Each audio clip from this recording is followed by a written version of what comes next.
You know that feeling, right? Standing in a long line, clutching your documents, just hoping everything goes smoothly so you can get through security. Well, what if that whole experience was a metaphor for something much, much bigger? Today, we're going to look at the Day of Judgment as the ultimate final checkpoint, the one every single person has to get through. Seriously, just picture it for a second. The huge crowds of people, the officials, looking you over. That feeling that your entire journey forward depends on what happens in these next few moments. What if our final judgment wasn't some far-off, abstract idea, but was more like a very real, very tangible cosmic airport? This one question, well, it's the key to everything we're about to explore. So, first things first, let's step up to the checkpoint itself. This is where the whole airport analogy really starts to take shape, and it's where we're going to meet two very different types of travelers, whose paths are about to split in a major way.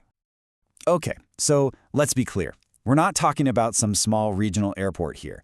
Our source material describes this as a massive global hub for all of humanity. I mean, just try to imagine a checkpoint so huge it has to process every single soul that has ever lived. The scale is just mind-blowing. And the stakes, well, they couldn't be higher. And right away, you can see everyone getting sorted into one of two lanes. Over here, you've got your VIP traveler. They look cool, calm, and collected, just strolling right on through. But then you look over at the other lane, and it's a completely different scene.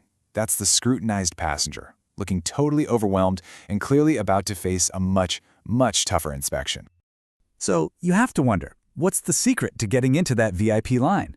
Let's figure that out in our second section here, Cleared for Takeoff. We're going to follow that first traveler and see exactly why their journey seems so effortless. I see, their passage is so easy because their passport is basically pre-approved. They're known for their good conduct. All their life's paperwork is perfectly in order. You could almost think of it as having global entry for the soul. They're already recognized as trusted travelers on the path of righteousness.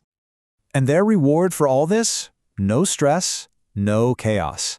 While everyone else is stuck in those massive lines, they just bypass it all.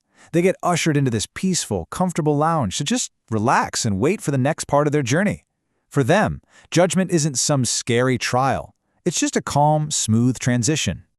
But of course, that's only one side of the terminal. Now we've got to turn to the other experience. In Section 3, Delayed at the Gate. And the contrast here, well, it's literally night and day. So what's causing the holdup for this person? I mean, just look at the scene here. Their documents are being examined with a magnifying glass, their bags are overflowing with questionable baggage, their entire life just seems disorganized, and because of that, every single red flag is being raised by the authorities. And the consequence is immediate, a full stop. They get pulled aside for what the source describes as a long and difficult process. Every single item in their luggage, every action of their life is getting unpacked and examined. There's no quick pass here, just intense scrutiny and what feels like an endless delay. And this is where you really see the two realities side by side. On one side, a traveler, relaxing in a comfortable lounge, totally at ease. And on the other, a person stuck in an endless line under a scorching hot sun.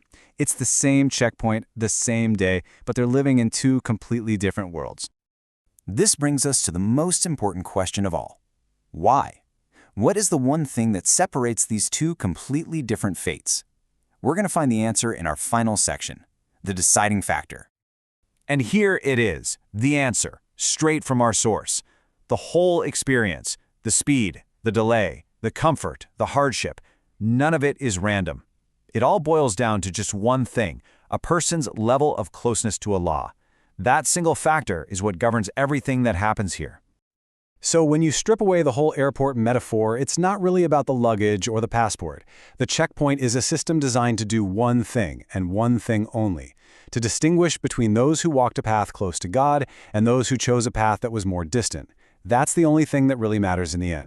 Which, of course, brings it all back to us, to you. We've seen the two paths, right? The VIP lounge and the endless, scorching queue. So the final question is a personal one. If this gate were right in front of you, right this second, which line do you think you'd be in?